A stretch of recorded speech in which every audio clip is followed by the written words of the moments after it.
Labadiena, brangus mano kanalo žiūrovai. Ir vėl aš, Kristina, šiandieną kartu su jumis savo jaukioje virtuvėje. Šiandieną pasigaminsime labai skanius sumuštinukus, kurie tikrai papuoš stalą.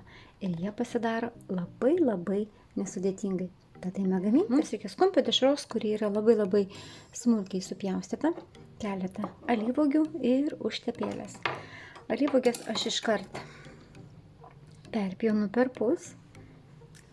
Alyvuogė šiandieną mums tarnaus kaip užtvirtinimas, kaip žiedas, kaip papuošalas mūsų sumuštiniams. Imu vieną riekelę kumpio ir užtepsiu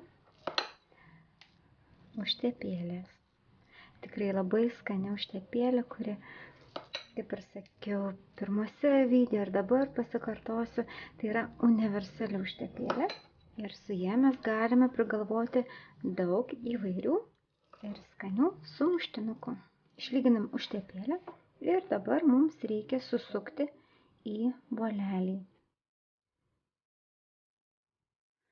Taip pat nepaminėjau, kad mums reikės smeigtukų. Ir dabar imame vieną dešrytę, darom lyg drugelį. Štai toks grožis mums išeina.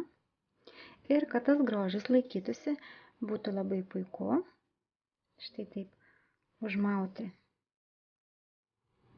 alyvuogę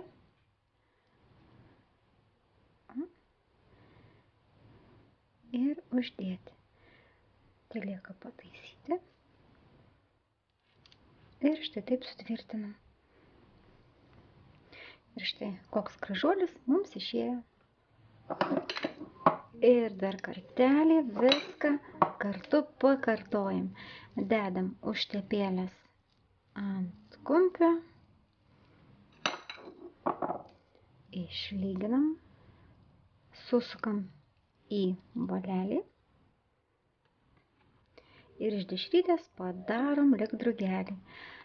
Brangus mano žiūrovai, aš labai tikiuosi, kad šis nesudėtingas video receptukas skanių ir gražiai atrodančių sumuštinukų jums bus naudingas ir vertingas.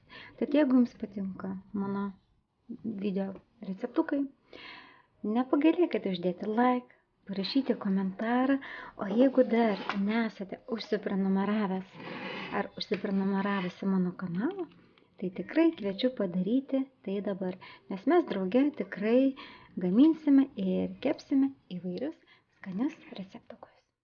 Tad iki susitikimo kitose video receptuose. Ate!